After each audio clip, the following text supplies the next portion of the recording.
Welcome back. बात कर रहे थे आज प्रोग्राम में सिंध के जजायर के हवाले से, जो कि एक सदारती ऑर्डिनेंस के जरिए उसकी मैनेजमेंट, उसका इंतजाम, उसका इल्हाक जो है वो वफाकी हुकूमत के पास जा रहा है। सिंध की सियासी जमातें इसकी भरपूर मुखालफत कर रही हैं, बशमूल पाकिस्तान पीपल्स पार्टी, और जो इत्तेहादी जमातें हैं वो भी इसकी, उन्होंने भी दबे लफ्जों में इसकी मुखालफत ही की है।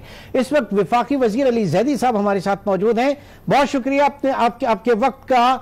ये फरमाइएगा कि ये बात की जा रही है कि ऐसी कोई बात थी, ऐसा कोई बिल था तो उसको पार्लियामेंट में लेकर आते, उसके ऊपर बहस मुबाहिसा होता, एक कंक्लूजन सामने आता, बजाय इसके कि आप सीधे के सीधे एक ऑर्डिनेंस के थ्रू लेकर आ गए और इसको इम्पोज करने की कोशिश की जा रही है। जैदी साहब, ये मुझे I can बारली here you. Zaidi साहब, हेलो। जी जी, आपको आवाज आ रही है मेरी? आपकी आवाज बिल्कुल कट गई, दोबारा सवाल पूछिएगा। मैं ये कह रहा था कि तनकीद की जा रही है सदारती ऑर्डिनेंस के जरिए, आप जो आपने जो जजायर का कंट्रोल लेने की बात की, इल्हाक उनका विफाक के साथ किया जा रहा है, तो इसको अच्छा बेहतर नहीं होता कि पार्लियामेंट में लेकर आते, वहां पे इसके ऊपर एक कंसेंसस डेवलप होता, बजाय इसके कि आप सदारती ऑर्डिनेंस में लेकर आ गए इसे?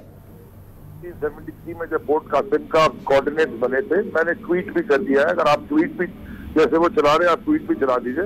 ट्वीट पे मैंने पोर्ट कासिम का पूरा एरिया जो नोटिफाइड था 1973 में वो लगा दिया। दूसरा वो भी लगा दिया कि सिंध हुकूमत ने खत्म में लिखा जुलाई में कि जी हमें कोई इतराज नहीं है।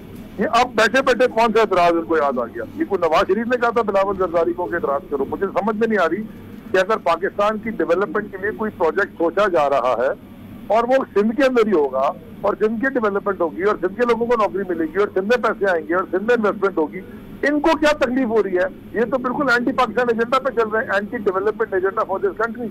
मुझे तो इसकी समझ में नहीं आई। 18वीं आईनी तरमीम जो है वो कहती है ना, सूबे के वसाइल पे सूबों का हक है, तो वो तो इस प्ली को आगे लेके चल रहे हैं। और उनका ये कहना था, बात जरूर चल रही थी लेकिन उनके पॉइंट्स थे कुछ। आप तो सदारती, और मेरा सवाल है ऑर्डिनेंस के थ्रू आप क्यों लेकर आए? आप इसको डिबेट करते ना, पार्लियामेंट में लेकर आते इसे। आपको 18वीं तरमीम भी समझा देता हूँ।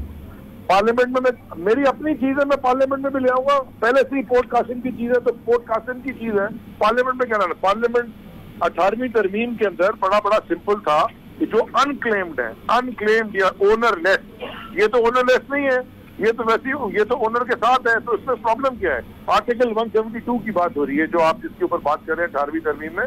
आर्टिकल 172 का कहता है कि पहले होता था विदिन द टेरिटोरियल वाटर्स, जो होता था वो फेडरल गवर्नमेंट में होता था। इसके बाद हमने क्या दिया, बियॉन्ड टेरिटोरियल वाटर्स।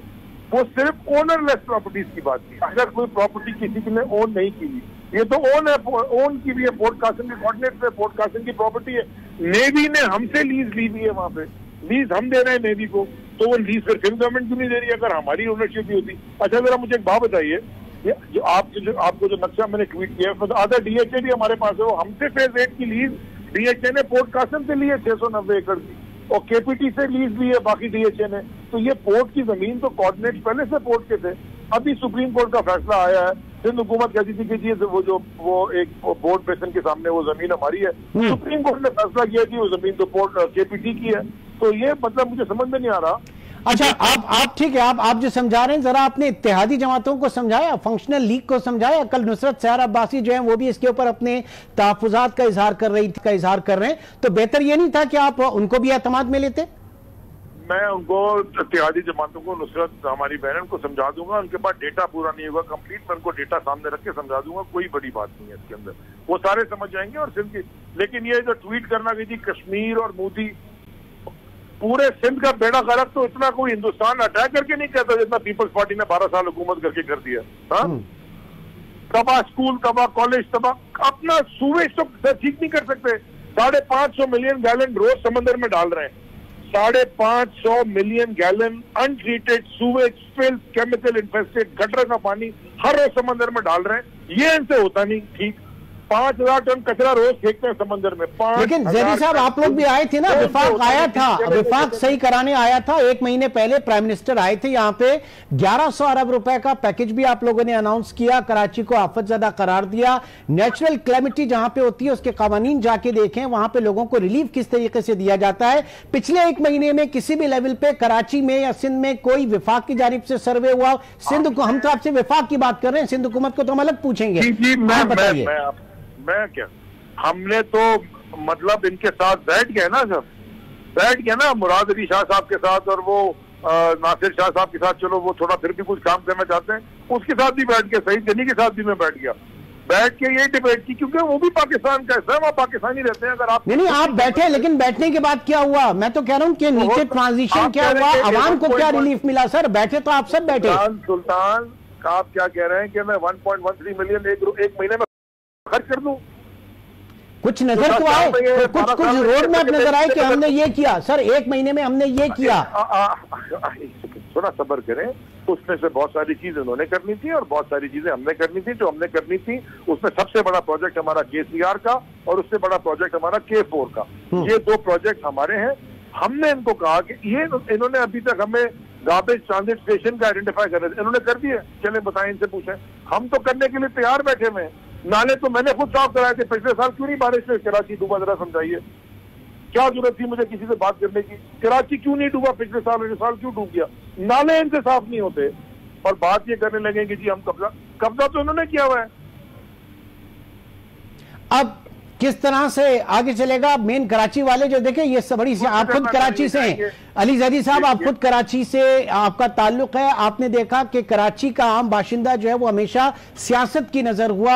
ये गरीब परवर शहर है, सबसे ज्यादा FBR की डायरेक्टरी उठा के देखें, टैक्स डायरेक्टरी, कराची की मार्केट जो है पूरे पाकिस्तान में सबसे ज्यादा टैक्स पे करती है। उसके बावजूद भी, आप लोगों के होने के बावजूद भी कराची जो है उसका कोई पुरसाने हाल नहीं है। जैदी साहब, शिकवा तो आपसे भी है।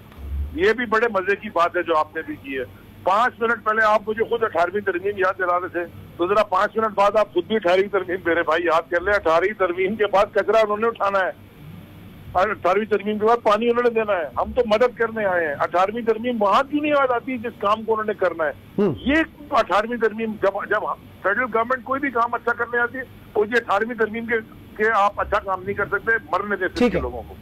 अच्छा, आपके ट्वीट पे आ जाता हूं, जो अभी आप ट्वीट कह रहे थे, स्क्रीन पे भी हम वो दिखा रहे हैं, ऑलमोस्ट वही सारी बातें हैं जो मुर्तजा वहाब कह रहे हैं। देखें, मैंने जो स्क्रीन पर देखा उसमें यही सारी चीजें थी, बस ये ऑर्डिनेंस के थ्रू, क्योंकि बातचीत तो आप लोगों की चल रही थी इसके ऊपर, ये ऑर्डिनेंस का मसला था, आप इसको डिबेट करते, ये यहां पे सबसे बड़ा इख्तिलाफ है। ऑर्डिनेंस इसलिए किया क्योंकि पोर्ट कासिम अथॉरिटी की एक चीज है जो कि पाकिस्तान आइलैंड अथॉरिटी की नई बनी है, उसमें जा रही है। अगर इनसे हमने कोई चीज, इन्होंने तो खुद लिख के दिया है, आप ये मेरी ट्वीट दिखा रहे हैं, जरा वो भी दिखाई जो मैंने अटैच किया, ये लेफ्ट के ऊपर क्या है, ये खुद उन्होंने लिख के दिया कि कोई ऑब्जेक्शन नहीं है, हमें करें आप। ये सिंध हुकूमत का लेटर है जुलाई 2020 का, और ये नोटिफाइड पोर्ट एरिया भी साथ मैंने मैप भी लगा दिया है जो आप दिखा रहे हैं। तो ये क्यों नहीं इनको नजर आया? बहुत बहुत शुक्रिया। प्रोग्राम में वक्त की कमी इस वक्त आड़े आ रही है, अदरवाइज कोशिश करते अगले प्रोग्राम में आपसे जरूर बात करेंगे। नाज़रीन,